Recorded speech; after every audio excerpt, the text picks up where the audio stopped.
Hello, नमस्ते। एक बार फिर से आपका स्वागत है जवाहर नवोदय विद्यालय।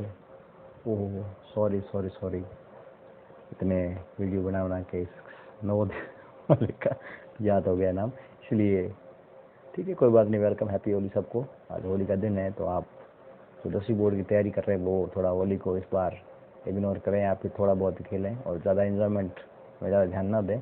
उसके बदले में आपको क्या करना है, जो गणित का पेपर है 27 तारीख को, उसके ऊपर पूर्ण रूप से अपना पूरा ध्यान लगाएं, ताकि आपका पेपर अच्छे से अच्छा हो सके, ठीक है ना। और आपको जितना हो सके उतनी मेहनत करनी है। जितने भी क्वेश्चन हैं आपके, वो आपको प्रैक्टिस करना है, लिख लिख के, चाहे आंसर कैसे भी करके आपको करने की कोशिश करनी है। और जो यहाँ पे एक एक नंबर के क्वेश्चन होंगे, आपके 30-32 क्वेश्चन है, वो मैं आपको अभी यहाँ पे करवाऊंगा, ताकि वो आपके आसानी से स्कूल के अंदर जब आप पेपर में क्वेश्चन आएंगे तो आपको ऐसा नहीं लगेगा कि ये क्वेश्चन हमने देखा ही नहीं और ये हमसे होगा ही नहीं। तो वो तरीका वगैरह कैसे सॉल्व करना है वो आपको मैं बता दूंगा, ठीक है ना। ठीक है, बढ़ते हैं अगले को सॉरी पेपर की तरफ। ठीक है, अगला देखो क्या दे रखा है। पहला क्वेश्चन दे रखा है आपका कि 15 और 17 21 का एचसीएफ निकालिए। एचसीएफ मतलब इसके अंदर बड़ी से बड़ी किसका भाग जाएगा, ये आपको निकालना है। तो देखिए इधर 15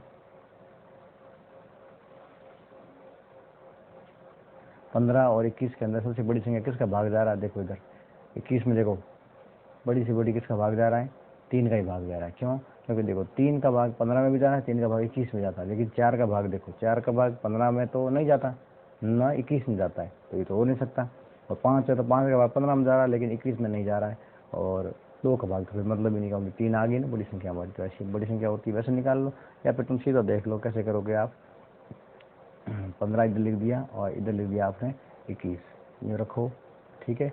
और इसमें भाग ऐसी संख्या का देना है जिसका इन दोनों में भाग जा रहा हो। तो दोनों में किसका भाग जा रहा है, इधर देखो 2 का भाग तो दोनों में नहीं जा रहा है, दोनों में ही नहीं जा रहा है। तो 3 का भाग 2 अगला, 3 का भाग कितनी बार गया 15 में, 5 बार गया। और 3 का भाग 21 में कितनी बार गया, 7 बार गया। अब देखो इधर 5 और 7 में किसी भी एक संख्या का भाग नहीं जा रहा है। देखो 5 का भाग 5 में जा रहा है, लेकिन 7 में नहीं जा रहा। 7 का भाग 7 में जा रहा है, लेकिन 5 में नहीं जा रहा है। तो इस वजह से क्या कहेंगे, हमारा ऐसे कितना हो जाएगा, 3 हो जाएगा, ठीक है ना। बढ़ते हैं अगले क्वेश्चन की तरफ। बहुपद 3x की घात 4 प्लस 2x की घात 3 माइनस x प्लस 3 की घात क्या होगी। देखो अधिकतम, जो भी हमेशा बहुपद की घात जो अधिकतम होती है वही घात इसकी होती है। तो अधिकतम घात 4 है, तो ऑप्शन नंबर इसका हो जाएगा 2 हो जाएगा। समीकरण 2x माइनस वाई बराबर 5 में x बराबर 3 हो तो y का मान निकालिए। कोई बात नहीं, जो समीकरण दे रखी है आपकी, वो समीकरण के आधार पर आपको क्या करना है, y का मान जैसे देखो बराबर कितना दे रखा है, 5 दे रखा है। अब x का मान हमको दिया हुआ है, तो x का मान यहाँ रख दो, 2 गुणा x का मान कितना 3 है, माइनस में y बराबर में 5। हमें क्या चाहिए, x y का मान चाहिए, तो y को आप इधर ले आओ और 5 को इधर ले जाओ। तो देखो 3 दूनी कितना हो गया 6, 5 ही प्लस का इधर क्या हो जाएगा माइनस का, y क्या है माइनस का, इधर क्या हो जाएगा प्लस का। तो हमारा देखो 6 में से 5 गया कितना आ गया 1, मतलब y का मान कितना आ गया हमारे 1 आ गया, ठीक है ना।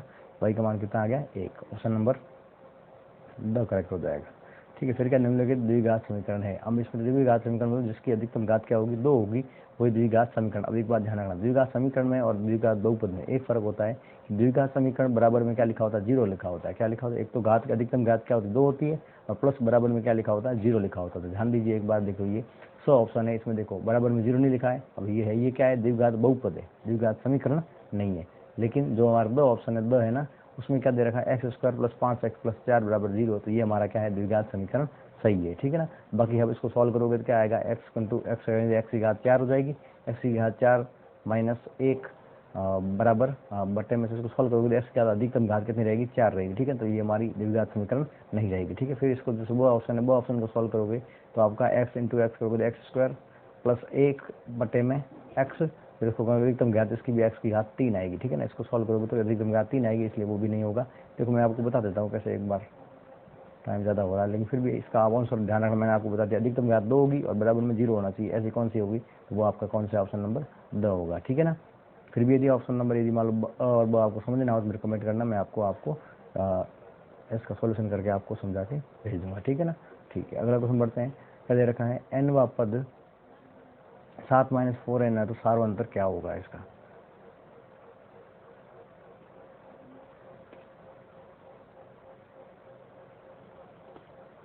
बढ़ते हैं अगले क्वेश्चन की तरफ। क्या दे रखा है, किसी बिंदु से y अक्ष की दूरी ज्ञात की, दूरी होती है क्या होती है। अब ध्यान रखो, हमेशा ध्यान रखना कि क्या दे रखा है आपको। जैसे मान लो ये आपका ये ये एक ग्राफ दे रखा है, ठीक है, ये एक्स एक्स है, ये वाई एक्स है, ठीक है, ये हमारी भुज है और ये हमारी कोटि, ठीक है ना। तो ध्यान दो, जो भी पॉइंट, जैसे मान पॉइंट यहाँ पर है इधर, ठीक है ना, आपको पूछ लेते हैं कि ये वाई एक्स से कितना दूर है, वाई एक्स से कितना दूर है, जैसे मान लो ये पॉइंट है, वाई एक्स से कितना दूर है, या फिर कोटि से कितना दूर है, कोटि से मतलब ये वाई एक्स से इतने, इससे कितना दूर है, मतलब उतना ही दूर है जितना यहाँ से लेके यहाँ तक ये भुज है ना, उतना ये वाई एक्स से दूर है। मतलब आपको ध्यान रखना, जब भी आपको पूछे, जैसे बोला है कि वाई एक्स की दूरी होती है, वाई एक्स की दूरी मतलब वाई एक्स से दूरी, ठीक है ना, तो वो हमेशा भुज के बराबर होती है। किसके बराबर होती है? भुज के बराबर। यदि मान लो आपको ऐसा पूछा होगा ये बिंदु है ना, भुज से कितनी दूरी पे है, तो भुज से जितनी दूरी पे है उतनी दूरी, जितनी जो वाई एक्स पे जितनी है ना, यहाँ से लेके यहाँ तक, उतनी दूरी पे ये क्या है, इससे दूरी है। इसका मतलब जितना कोटि है ना उतनी वे भुज से दूर है, और जितनी कोटि है वो उतना वो क्या है, भुज से दूर है। कहने का मतलब ये है कि जब आपको वाई एक्स से दूरी पूछे तो आपको भुज की तरफ देखना है कि भुज वाला बिंदु कितनी दूर है एक्स वाई एक्स से, ठीक है ना, वो उसकी दूरी हो जाएगी, ठीक है। ध्यान रखना, वाई एक्स की दूरी क्या होती है, वाई एक्स की दूरी क्या होती है, भुज होती है। क्या होती है? भुज होती है। वाई एक्स की दूरी क्या, वाई एक्स मतलब हमारा क्या होता है, कोटि होता है। वाई, ध्यान रखना, हमेशा ध्यान रखना बेटा, डरना नहीं है, एक्स और ये वाई होता है। तो ध्यान रखना, जो पहला हमारा जो निर्देशांक होता है वो हमेशा ध्यान रखना क्या होता है, भुज होता है, ठीक है ना। और जो दूसरा होता है वो होता है कोटि। आपको कभी साधारण तरीके से पूछ लेते हैं कि बताओ, जैसे 2 और 3 लिख दिया यूँ, और बोलेगा कि इसमें कोटि कौन सी है, तो कुछ बच्चे जोड़ने लग जाते हैं, कुछ घटाने लग जाते हैं, तो प्रॉब्लम में नहीं आना है। ये हमारी भुज है और ये हमारी कोटि है, ये भाषा ध्यान रखना, ठीक है ना। ये भुज है और ये कोटि है, तो इसमें डरने वाली कोई बात है नहीं, ठीक है ना। यदि मान लो आपको ग्राफ में यदि मान निर्देशांक दे दे और आपको बोले कि भुज से कितनी दूरी पे ये है, जैसे मान लो आपको दे दिया यहाँ पे दे दिया 3 और ये दे दिया 4, इसका मतलब आपको पूछे कि अभी ये वाई एक्स से कितनी दूरी पे है, वाई एक्स से कितनी दूरी पे है, तो कहने का मतलब आपको बोलना है यहाँ से लेके यहाँ तक ये कितना है, तो यहाँ से लेके यहाँ तक कितना है, ये देख लो इधर, यहाँ से लेके यहाँ तक कितना, 3 है ना, तो ये हमारी 3, तो मतलब वाई एक्स से कितनी दूरी पे, ये 3 पे दूरी पे, कितने दूरी पे, 3 यूनिट दूरी पे है, ठीक है। बढ़ते हैं अगले क्वेश्चन की तरफ। क्या दे रखा है, sine square theta plus cos square theta, ये प्रॉपर्टी सीधी सीधी, इसका आंसर क्या हो जाएगा, 1, ऑप्शन नंबर बस ही हो जाएगा। फिर क्या बोला, वर्ग का क्षेत्रफल, ये आपके देखो अर्धवार्षिक परीक्षा के अंदर ये प्रश्न आया हुआ है। क्या देखा है, एक वर्ग का क्षेत्रफल 154 सेंटीमीटर है। वर्ग का क्षेत्रफल मतलब क्या होता है, वाई आर स्क्वायर बराबर कितना दे रखा है, 154 दे रखा है। फिर क्या बोला है कि उसकी त्रिज्या निकाली, मतलब आर का मान निकालना है, तो कोई बात नहीं, पाई आर स्क्वायर, पाई का मान कितना, तो 22/7 आर स्क्वायर का, आर स्क्वायर बराबर क्या लिखोगे, 154 का 154। और हमें क्या निकालना, आर का मान निकालना है, तो ये 22/7 त्रिज्या क्या हो जाएगा, 7/22, 154 गुणा में क्या हो जाएगा, 7/22, 22 का भाग 54 में कितनी बार गया, 7 बार, 7 को 7 से गुणा कर दिया, कितना आ गया, 49 आ गया। अब ये आर स्क्वायर था, ये स्क्वायर जाके बदल गया, रूट बदल गया, मतलब वर्गमूल बदल गया। अब 7 का 49 कितना होता है, 7 होता है, मतलब आर का मान कितना आ गया आपके, 7 आ गया, ठीक है ना। डी की त्रिज्या कितनी आ गई, 7, ऑप्शन नंबर 100 सही हो जाएगा इसका, ठीक है। ठीक है, बढ़ते हैं, इसको इसका छठे का आंसर होगा ब, ठीक है, भुज, ठीक है। वाई एक्स की दूरी, वाई एक्स की दूरी,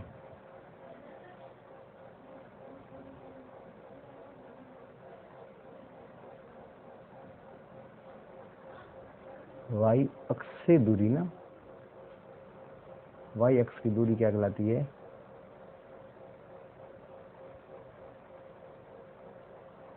एक मिनट छोड़िए, क्या बोला, वाई अक्ष की दूरी, जैसे मान लो ये है, जो वाई अक्ष की दूरी है ना, ये क्या कहलाती है, ये हमारी कोटि है। ऑप्शन नंबर इसका क्या हो जाएगा, असही हो जाएगा, ठीक है। बढ़ते हैं अगले क्वेश्चन। अब ये बोलता है ना वाई अक्ष से दूरी क्या कहलाती है, तो उसमें जाना कोटि लिखना होता है, ठीक है, सॉरी भुज लिखना होता है, तब तो ये अब कोटि सही है, ठीक है ना। आगे देखिए क्वेश्चन नंबर आपका 9th, ठीक है ना। क्या बोला है, एक 5 सेंटीमीटर भुजा वाले वर्ग खींचिए, तो देखो ये बहुत सिंपल क्वेश्चन है। क्या दे रखा है, 5 सेंटीमीटर वर्ग खींचना, ठीक है, एक वर्ग खींच दिया, 5 सेंटीमीटर भुजा वाला वर्ग खींच लिया। फिर बोला अधिकतम त्रिज्या वाला वृत्त का व्यास होगा, मतलब इसके अंदर ही आपको ध्यान रखना है, अधिकतम त्रिज्या वाला वृत्त का व्यास कितना होगा। अधिकतम त्रिज्या कितनी होगी इसकी, ध्यान तुमको देख लो, जैसे इस वृत्त को इससे मिलाएंगे तो मान लो ये वृत्त का क्या एक तरीके से व्यास है, और इसकी अधिकतम त्रिज्या कितनी हो सकती है, ये पूरा 5 है, तो ये अधिकतम त्रिज्या कितनी, 5 हो, 2.5 हो सकती है, 2.5 हो सकती है, तो व्यास कितना हो जाएगा, 5 हो जाएगा। तो अधिकतम व्यास क्या हो जाएगा इसका, 5 हो जाएगा, ऑप्शन नंबर क्या हो जाएगा, बहुत सही हो जाएगा, ठीक है। बढ़ते हैं क्वेश्चन क्या दे रखा है, एक 5 सेंटी, सॉरी इसमें नहीं, इसमें नहीं, इसमें नहीं, इसमें नहीं, इसमें तो 100 सही था, इसमें तो कौन सा था, 100 सही था, इसमें है, ठीक है। ये कौन सा कहा गया आपने, 5 सेंटीमीटर और सही, ठीक है ना। फिर क्या बोला, किस घन के विकर्ण की लंबाई, किसी घन के विकर्ण की लंबाई ज्ञात करने का फॉर्मूला क्या होता है, तो हमें समझना एल गुना रूट 3, ए गुना रूट 3 होता है, ठीक है। ए मतलब भुजा गुना रूट 3, तो भुजा क्या है हमारी एल है, एल इंटू रूट 3, मतलब ऑप्शन नंबर ब करेक्ट हो जाएगा, ठीक है। बढ़ते हैं अगले क्वेश्चन की तरफ। अगला क्वेश्चन क्या दे रखा है, 1, 10, 12, 4, 8, 3 और 11 का माध्यक, माध्यक मतलब मीडियन, मतलब क्या करना है, इसको आरोही क्रम में लिखना है। एक है, क्या दे रखा है, 1, फिर 2 तो है नहीं, 3 है, 4 है, फिर 8 है, फिर 10 है, और फिर 11 है, और फिर 12 है। अब देखो इसका माध्यक निकालना है, तो 3 इधर छोड़ दो, 3 इधर छोड़ दो, बीच वाली संख्या कौन सी, 8 है, तो ऑप्शन नंबर इसका हो जाएगा द करेक्ट हो जाएगा। फिर क्या होगा, 1 5 को फेंकने पर एक सम संख्या आने की प्रायिकता। अब एक 5 में देखो 6 अंक होते हैं, 1 2 3 4 5 6, उसमें सम संख्या कौन सी होती है, 2 4 और 6, 3 संख्या होती है। परिणाम कितने आएंगे, 3 परिणाम आने की संभावना है, तो 3 बटे में कुल परिणाम कितने होते हैं, 6, 3 को एक बार, 1 घटे 2 बार, आंसर आएगा 1/2। प्रायिकता कितनी हो जाएगी, 1/2। किसी भी सम संख्या आने की प्रायिकता क्या होगी, 1/2, मतलब ऑप्शन नंबर इसका करेक्ट हो जाएगा द। अगला क्या होगा, किसी संख्या p तथा 16 जो का एलसीएम 48 है, एचसीएफ 4 है, तो p का मान निकालिए। कहने का मतलब ये, मतलब एक संख्या आपकी है जो दी हुई नहीं है, और एक संख्या दी हुई है, एलसीएम और एचसीएफ दोनों दी। मैंने आपको पहले बताया, जब एलसीएम और एचसीएफ दोनों दिए हो तो उनको रखना है गुणे में, 48 गुणा 4, और बट्टे में जब आप एक संख्या दी हुई दूसरी निकालनी हो तो दूसरी का भाग 2 पहले आ जाएगी, ठीक है ना। 16 के भाग 48 हो गया 3 बार, और 3 को 4 से गुणा कर दिया, कितना आ गया 12, मतलब p का मान अपना कितना आ जाएगा, 12 आ जाएगा, ठीक है। फिर अगला क्या देर का समांतर श्रेणी -11 -8 -5 में 5वां पद निकालना है। 5वां पद ध्यान रखो क्या होगा, a plus 4d, a plus 4d, a plus 4d से a कितना है हमारा, माइनस का 11 प्लस 4 गुणा d कितना, d देखो d कैसे आएगा, माइनस के 8 में से -11 घटेगा, इसको इसका मतलब सीधी देखो, -11 छोटा होता है, -8 बड़ा होता है, इसका मतलब 11 में क्या जुड़े, -8 आ जाए तो 3 जोड़े, इसका मतलब d का मान कितना है हमारा 3 है, तो 4 3 12, और ये क्या है -11, -11 प्लस का 12 कितने हो जाएंगे, प्लस का 1 उत्तर आएगा, मतलब हमारा जो A5 है वो कितना आएगा, 1 उत्तर आएगा, ठीक है ना। ऑप्शन खाली स्थान भरना तो कोई बात नहीं। दो सर्वांग सम आकृति है तो उनके माप व आकार समान होते हैं। जो माप वो एकदम आकार होते हैं ना, वो सर्वांग सम आकृति में क्या होते हैं, आकार माप कोण सब क्या होते हैं, एकदम बराबर होते हैं, ठीक है। समरूप के अंदर क्या होते हैं हमारे, वो भुजाएं या फिर आकार है वो समानुपाती होता है, लेकिन इसमें क्या होता है, एकदम बराबर होता है, ठीक है, समान होता है, इसलिए हम कहेंगे आकार समान होता है। फिर cos 0 डिग्री का मान क्या होगा, cos 0 डिग्री, इसके लिए आपको जो वो मैंने आपने कोणों की जो प्रॉपर्टी सॉरी टेबल याद करवाई थी, वो टेबल आपको प्रॉपर तरीके से याद होनी चाहिए, तभी आप इस प्रकार का ये क्वेश्चन कर पाओगे, ठीक है ना। तो cos 60 का मान ध्यान दो, पहले एक बात ध्यान रखना, sin 90 का मान जो होगा वही क्या होता है हमारा, cos 60 या cos 0 डिग्री का मान होगा, क्योंकि साइन वाली लाइन है ना वो पूरी उड़ जाती है cos में आते, तो हमारा 90 का मान कितना 1 होता है, तो इसका मान भी कितना हो जाएगा, 1 हो जाएगा, क्या हो जाएगा, 1 हो जाएगा। इस प्रकार हमारा आंसर क्या हो जाएगा, इसका 1 उत्तर आएगा, ठीक है। फिर क्या बोला है,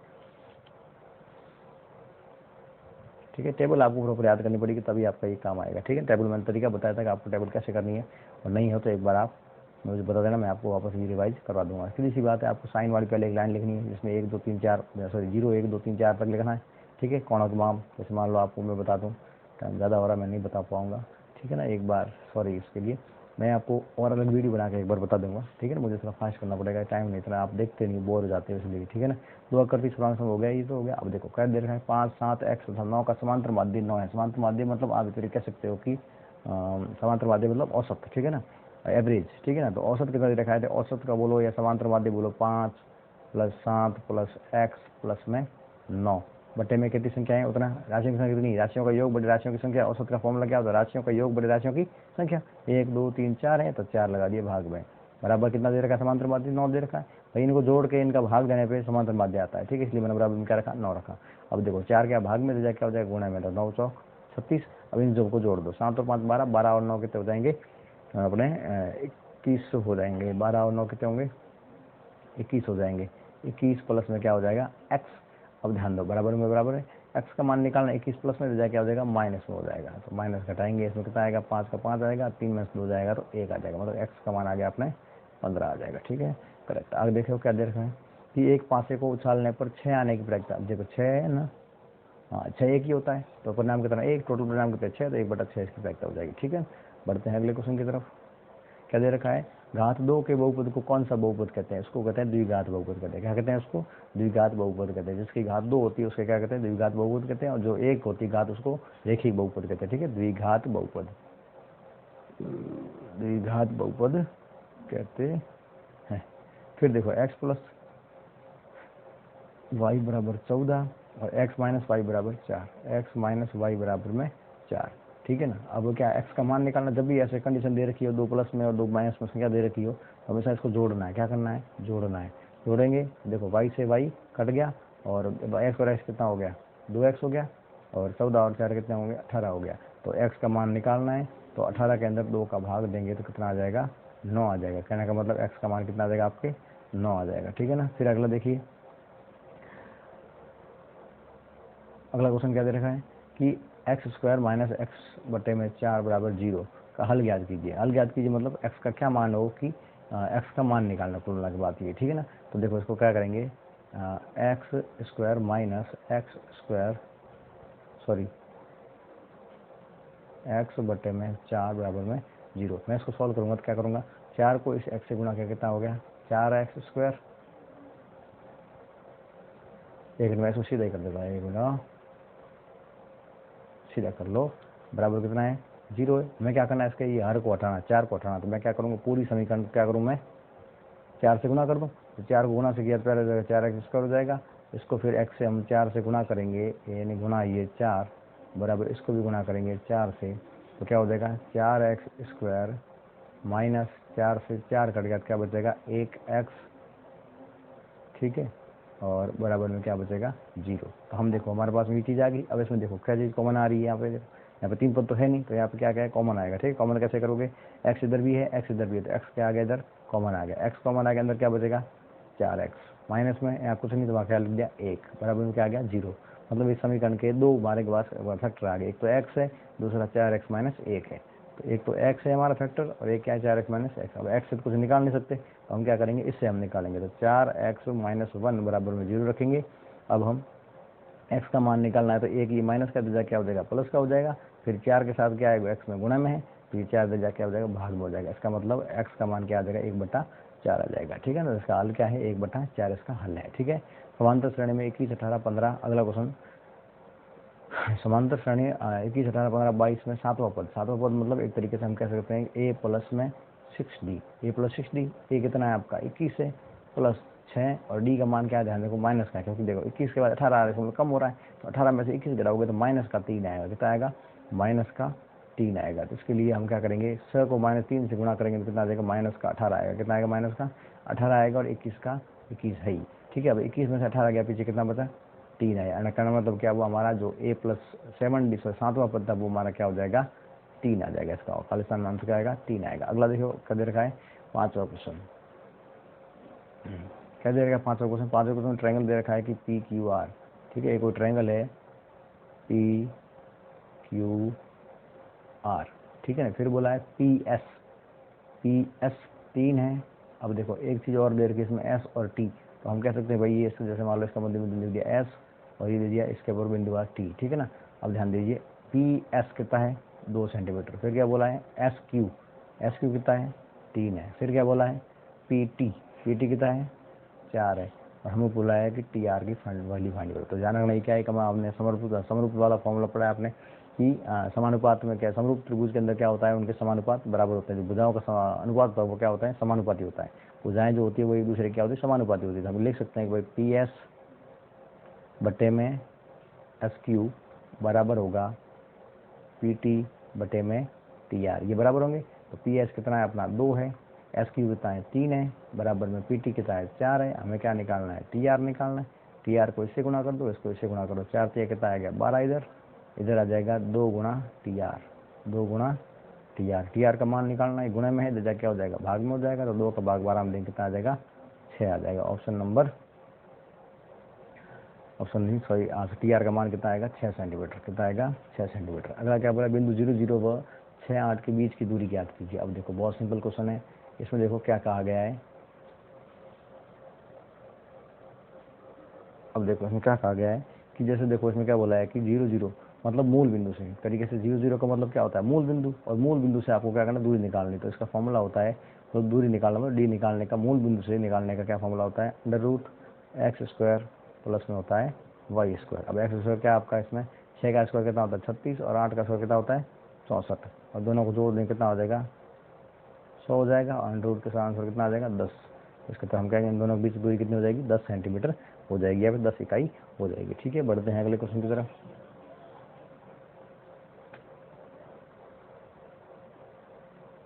अब देखिए क्या बोला, अगला क्वेश्चन क्या दे रखा है, साफ साफ दे रखा है कि कोसेक स्क्वायर थीटा माइनस 1 बराबर क्या होगा। तो ध्यान रखना इसमें एक प्रॉपर्टी होती है 1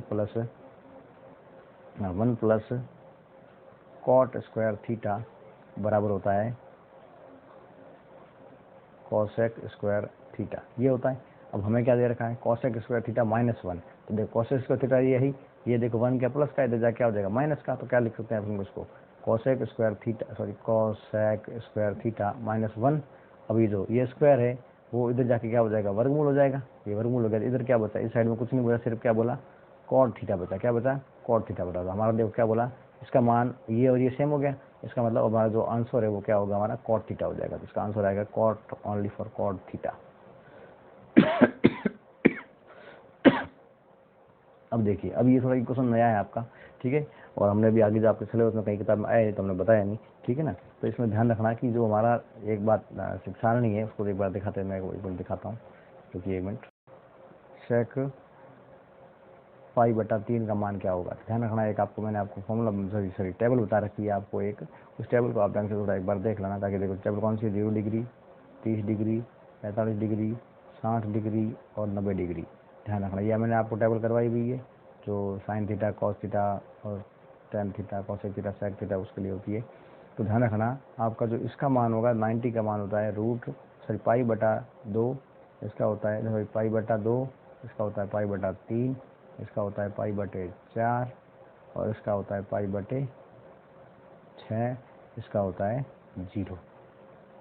ठीक है, तो ध्यान देना, अगर जब भी ये मान आपको दे रखा हो तो ध्यान रखना कि 90 डिग्री का जो पाई बटा 2 है उसका मान क्या होता है 90 होता है, पाई बटा 3 होता है उसका मान क्या होता है 60 होता है, पाई बटा 4 होता है उसका मान 45 होता है, पाई बटा 6 होता है उसका मान 30 होता है। तो हमें क्या पूछा है सेक पाई बटा 3 पूछा है। तो पाई बटा 3 मतलब क्या करेगा, एक बार मैंने लिख दिया पाई बटे 3, तो सेक का तो सेक लिख दिया, और जो पाई 3 है उसका मान कितना है 60 डिग्री है ना। तो हम क्या करेंगे, अरे यार पाई बटे 3 है उसका मान कितना 60 है ना, तो हमें यहाँ पे क्या लिखेंगे पाई बटे 3 की जगह पे 60 लिख दिया। तो सेक 60 का मान आपको पता होना चाहिए, टेबल के अंदर पूरा आपको याद होना चाहिए, वो टेबल आपको समझी हुई होनी चाहिए, आपको बनानी आनी चाहिए, उसको आपको याद भी होनी चाहिए। तो इसका मान हो जाएगा 2, ठीक है ना, इसका आंसर क्या हो जाएगा 2 करेक्ट हो जाएगा। ठीक है, एक नंबर में आपको इतना लिखोगे आंसर नंबर मिल जाएंगे। ठीक है, एक वर्ग के स्रोतांश का क्षेत्रफल ज्ञात कीजिए जिसकी परिधि आपको 22 दे रखी है। अब ध्यान दो, इधर क्या दे रखा है परिधि दे रखी है 22,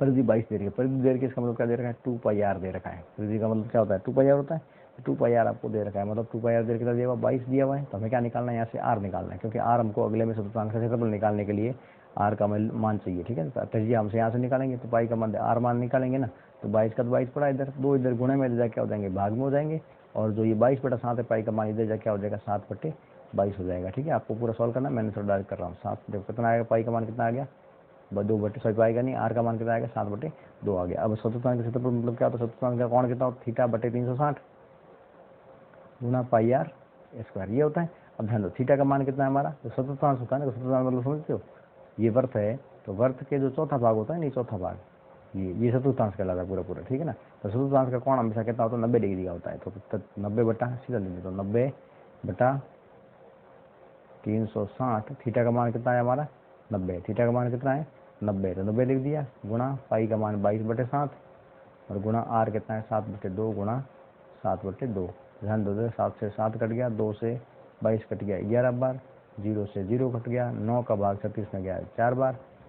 अब देखो 11 को 7 से गुणा कर दे 7 सॉरी 7 11 77 और 4 दूनी 8। अब 8 का भाग इसमें देखो कितना आ जाएगा 8 9 72, और फिर 72 पीछे बच गया 5 पॉइंट आ गया 0 8 से 48 9.6 का आंसर इसका आंसर आएगा। ठीक है, अगला क्वेश्चन क्या दे रखी है कि जो माध्य ज्ञात कीजिए, माध्य मतलब औसत ज्ञात करना है, जितना है इसको जोड़ के जितनी संख्या है उतना का भाग देना है, 1 2 3 4 5 है तो 5 का भाग देना है। तो 4 5 9 9 6 15 15 23 23 और 2 25, तो 25 के अंदर 5 का भाग दोगे, आंसर आएगा 5 मार जाएगा सर। कितना आएगा 5, 5 के ऊपर 25 कितनी बार गया 5 बार। फिर अगला क्वेश्चन क्या दे रहा है, एक खिलाड़ी ने 10 पारियों में क्रमशः इतने रन बनाए, इन रनों का बहुलक ज्ञात किया। बहुलक मतलब अधिकतम कौन सा जो अंक है वो ज़्यादा बार आ रहा है। तो इसमें देखिए सीधी सी बात 40 है ना, वो 3 बार आ रहा है, 40 1 40 2 3 बार, बाकी कोई इससे अधिकतम नहीं आ रहा, तो 40 क्या हो जाएगा इसका औसत हो जाएगा। ठीक है ना, आपको समझ लेना, देख लेना एक बार। ठीक है, फिर देखो बेलन का संपूर्ण पृष्ठीय क्षेत्रफल ज्ञात कीजिए। बेलन का संपूर्ण पृष्ठीय क्षेत्रफल इसका मतलब क्या होता है कि एक तरीके से इसका फॉर्मूला लिखना। ठीक है ना, सूत्र लिखना। सूत्र कैसे मैंने आपको बता रखा, बेलन मतलब ये नहीं, ये चित्र है इसका संपूर्ण पृष्ठीय क्षेत्रफल। तो एक तरीके से संपूर्ण पृष्ठीय क्षेत्रफल क्या होता है इसका 2πr और r+h, ये इसका संपूर्ण पृष्ठीय क्षेत्रफल होता है। ठीक है ना, या फिर आप लिखना चाहो तो 2π त्रिज्या गुणा त्रिज्या प्लस ऊंचाई, ये लिखना चाहो तो पूरा लिख सकते हो। ठीक है ना, ठीक है। अब आपको ध्यान रखना इसके साथ साथ आपको जितने भी क्षेत्रफल या आयतन संबंधी फॉर्मूला है वो आपको मुंह जबानी याद होनी चाहिए, ताकि आपके एक एक नंबर का क्वेश्चन गलत नहीं हो। ठीक है ना, ठीक है, बढ़ते हैं अगले क्वेश्चन की तरफ। अब देखिए ये क्वेश्चन क्या एक तरीके से आपके, ये क्वेश्चन सब बोर्ड पे करवाए हुए क्वेश्चन है। ठीक है ना, अब यहाँ पे देखो ये क्वेश्चन आपको जो किताब के अंदर दे रखा है उसी प्रकार का क्वेश्चन है। ठीक है ना, तो आप इसको सॉल्व करने की कोशिश करना, क्योंकि देखो ये क्वेश्चन सारे शून्यों का योग बोल, देखो पीछे जो 2-3 पेपर हुए उसमें जो क्वेश्चन आए वो आपके शून्य दिए हुए हैं, लेकिन यहाँ पे क्या शून्यों का योग फल आ रहा है और गुणनफल आ रहा है। तो सीधा आपको रखना है अल्फा प्लस बीटा, और अल्फा इंटू बीटा की जगह पे सीधा 1/4 रखना है, जोड़ना वोड़ना कुछ नहीं है, गुणा होना किसी को नहीं करना। ठीक है ना, ठीक है। फिर देखो यहाँ पर क्या दे रखा है आपका 2 पेंसिल और 3 रबड़ का मूल्य 9 है। अब ध्यान दो इस क्वेश्चन को कैसे करना है। अभी बात देखिए क्या है, सॉरी क्या दे रखा है, देखो आपको पेंसिल का मूल्य और रबड़ का मूल्य, एक एक रबड़ का और एक पेंसिल का मूल्य ज्ञात करना। ठीक है, तो आपको सबसे पहले क्या करना है, आपको मान लेना है कि एक पेंसिल का मूल्य x है और एक रबड़ का मूल्य y है। तो देखो 2 पेंसिल का मूल्य कितना हो जाएगा 2x प्लस 3 रबड़ का कितना हो जाएगा 3y, क्योंकि एक का y है, 3 का 3y, और टोटल का कितना लग रहा है 9। तो हमारे समीकरण 1 बन जाएगी ये। दूसरा समीकरण क्या बनेगा इधर, वहाँ देखो 4 पेंसिल है तो 4x लगेगा मूल्य, और जो ये आपको ध्यान मान के करना, लिखना पूरा विधि से। ठीक है ना, ध्यान रखना 5 रबड़ है तो कितना हो जाएगा 5y बराबर कितना हो जाएगा 17। अब ध्यान रखना इसमें आपको 3 विधियाँ मैंने आपको बता रखी है, एक ग्राफीय विधि, एक प्रतिस्थापन विधि, एक विलोपन विधि। तो उससे आपको इसमें से सॉल्व करना है और एक्स चरों का मान निकालना है, एक्स और वाई का मान निकालना है। जैसे देखो इसको आप देखो विलोपन विधि से करो, जैसे 4 है इसको भी 4 बना सकते हैं, तो इस पूरी समीकरण को आप क्या करोगे 2 से गुणा करके इसको विलोपन कर दोगे, या एक्स से ये कट जाएगा, और यहाँ पर कितना हो जाएगा एक तरीके से यहाँ पे 2 से गुणा करोगे 6y होगा, इधर कितना हो जाएगा 6y, और इधर ये कितना हो जाएगा 18 हो जाएगा। ठीक है ना, क्योंकि हमने पूरे 2 से गुणा किया है ना इसको, 2 दूनी इधर 4 हो गया ये, तो 6 में से 5 हो गया, पीछे कितना बचा 1y, और y बराबर, ध्यान रखो उधर घटाएंगे, ध्यान रखना ये भी कर क्या करेंगे घटाएंगे। आपको देखो आता है साइन चेंज करना, क्योंकि देखो ये सेम साइन है, सेम साइन हमेशा जुड़ते हैं, तो सेम साइन में क्या करना है घटाना है। ठीक है ना, तो यहाँ पर क्या करोगे आप माइनस का करोगे, घटाओगे इस पूरे समीकरण को, घटाएंगे तब ये देखो ये प्लस का माइनस हो गया, ये प्लस का माइनस हो गया। तो अब देखो 6y में से 5y घटा, पीछे कितना आ गया 1y, और 18 में 17 आ गया, पीछे कितना बचा 1, मतलब y का मान कितना आ गया 1 आ गया। अब किसी भी एक समीकरण में रख के आप क्या करोगे x का मान निकाल लोगे। ठीक है, ठीक है, बढ़ते हैं अगले क्वेश्चन क्या है, 2 क्रमागत धनात्मक पूर्णांक ज्ञात कीजिए जिसके वर्गों का योगफल 365 है। अब देखो सीधी सी बात क्या दे रखा है, तो धनात्मक 2 क्रमागत धनात्मक पूर्णांक मतलब एक है x, दूसरा है x प्लस 1, और इन दोनों के वर्गों का योगफल 362 है, मतलब इसका वर्ग प्लस इसका वर्ग बराबर कितना है 365 है। अब इसको आप सॉल्व कर लेना, एक्स स्क्वायर प्लस यहाँ पे ए प्लस बी की होल स्क्वायर लग जाएगी, और एक आपका क्या आएगा बहुपद आएगा, और वहाँ से आपको क्या करना है दो जो अपने शून्यंक होंगे वो निकालने, बहुपद जो गुणांक होते हैं वो निकालने, उसका द्वारा आपका आंसर हो जाएगा। ठीक है ना, 2 धनात्मक पूर्णांक आ जाएंगे। ठीक है, 2 जो शून्य होंगे जो 2 आपके गुणन करनाएंगे वो इसके आंसर गुणन करनाएंगे, पहले उसको शून्य निकालोगे तो उसका मान आ जाएगा। ठीक है, फिर दी हुई आकृति में D E parallel to O R है, ठीक है, ओ क्यू है ना, अब ठीक है फिर सही की ये क्वेश्चन पूरा मेरा कराया हुआ है कि किताब के अंदर से पूरा उठाया, तो उससे आप क्या करोगे पूरा समझ के कर लेना। ठीक है ना, तो क्या दे रखा है इसमें, ये भी एक निर्देशांक ज्योमेट्री वाले में से क्वेश्चन है, बहुत सिंपल क्वेश्चन है। आप इसको क्या करना कर देना, नहीं समझ में आया तो फिर मेरे को पूछ लेना। इस बार एक बार क्या करो इसका स्क्रीनशॉट ले लो ताकि समझ में आ जाए आसानी से। ठीक है ना, एक बार इसका स्क्रीनशॉट ले लो, करते हैं आगे का टाइम नहीं है, जो ठीक नंबर के मैं समझाया आपको। ठीक है, और इसका भी एक स्क्रीनशॉट ले लो आपको। ठीक है, 2 क्वेश्चन समझ में नहीं आया वो मेरे को आप मैसेज कर देना, ताकि मैं आपको आसानी से आपको समझा पाऊँ। बाकी सारे क्वेश्चन इसमें जो बुक सारे आ रहे जो सारे बुक में दिए हुए हैं। ठीक है, आपको सारे एक्सरसाइज के क्वेश्चन है। ठीक है ना, जो क्वेश्चन समझ में नहीं आया वो पूछ लेना, जो क्वेश्चन बाहर से आते हैं आप एकदम आपको छुपे होते हैं क्वेश्चन में, एक नंबर के क्वेश्चन जितनी प्रैक्टिस नहीं होती, इसलिए मैंने आपको एक नंबर के क्वेश्चन की सारी प्रैक्टिस करवा दी। ठीक है ना, और बाकी तो आपका जो गाइड वगैरह दे रखी है उसमें से आप कर लेना, इसका भी स्क्रीनशॉट ले लीजिए एक बार। ठीक है, ठीक है, फिर अगला इसका भी स्क्रीनशॉट ले लो एक बार। फटाफट। फिर इसका भी ले लो, ये भी 100%, ये लास्ट क्वेश्चन, ठीक है ना। और एक बात ध्यान रखना, मैंने आपको पहले बताया हुआ है कि पहले आप क्या करोगे, एक एक नंबर के क्वेश्चन का, क्वेश्चन आते हैं या नहीं आते हैं, फिर भी आप उसमें नंबर लगा के क्या करोगे, जितने भी 30 क्वेश्चन है 2 पेजों के अंदर, एक एक नंबर के आंसर हमेशा ध्यान रखना। बहुत छोटे छोटे होते हैं तो उसमें ज़्यादा जगह लेने में जरूरत नहीं है, तो 2-3 पेजों में आप जगह छोड़ के नंबर लगा के सॉल्व करना शुरू कर दो। जो क्वेश्चन नहीं है उसको आंसर खाली जगह छोड़ दो और उस क्वेश्चन को नंबर वाइज करो, ताकि एकदम आंसर जो आपके 30 के 30 क्वेश्चन यदि सही किए होंगे ना, तो कॉपी आपकी उस मेंटल मतलब मेंटलिटी से चेक होती है, ताकि एग्जामिनेटर का माइंड ये से काम करता है, भाई इस बच्चे ने सारे एक नंबर क्वेश्चन सही किए तो आगे भी ये होशियार है तभी सही किए ना, तो इसलिए वो आदमी उस तरीके से कॉपी चेक करता है, ठीक है ना। तो आपको उसका फायदा मिलेगा, ठीक है ना। इसलिए कह रहा हूँ कि जो क्वेश्चन आप पीछे से शुरू न करके पहले एक एक नंबर के शुरू कर लेना, बढ़िया होंगे। फिर आपके 5 नंबर के जो बड़े बड़े क्वेश्चन है, 3-3 नंबर 4-4 नंबर के क्वेश्चन, वो भी आपके 30 नंबर के अटेंड कर लेना दूसरे घंटे के अंदर। लास्ट में बचता है उसमें आप लास्ट वाले घंटे में क्या करोगे, 1-2 नंबर और 3 नंबर वाले क्वेश्चन, 2 नंबर वाले क्वेश्चन अटेंड करोगे, ठीक है ना। इससे आपका पेपर और भी अच्छा होगा, ठीक है। मेरा मानना ये, बाकी अपनी मर्जी से आप जो करना चाहो वो कर सकते हो, ठीक है। ठीक है, best of luck, thank you. And जो भी ये पेपर है इसमें यदि मान लो कोई डाउट आ रहे हैं तो आप मुझे क्या करो, मैसेज कर देना। मैं आपको नंबर बता रहा हूँ 8619469683, ठीक है ना। इस नंबर पे आप मेरे को मैसेज कर देना, मैं आपको पर्सनली बता दूंगा। अब एक ही दिन है मेहनत करने के लिए, ठीक है ना। जो पढ़ना चाहता है वास्तव में वही पढ़ के इसको आंसर जो भी है प्रैक्टिस कर लेना, ठीक है ना। Thank you, best of luck. And जो भी अपने जो सर्कल में यदि मान लो आपके जो 10th क्लास के बच्चे हैं उनसे भी आप क्या करोगे, इस क्वेश्चनों को शेयर करोगे, और इस क्लास को खुद तरीके से बच्चों में जो अपने 10वीं क्लास के बच्चे हैं उनमें आप शेयर करोगे, ताकि उनको भी फायदा मिले और आपको भी फायदा मिले, ठीक है ना। 2 दिन है तो आप ढंग से थोड़ा पढ़िए, होली थोड़ा कम खेलना और रंग वगैरह कम लगाना, लड़ना कम थोड़ा, ठीक है। और अपना पढ़ाई में ध्यान देना, ठीक है। और पेपर अच्छा होना चाहिए, ध्यान रखना, ठीक है ना। ठीक है, थैंक यू।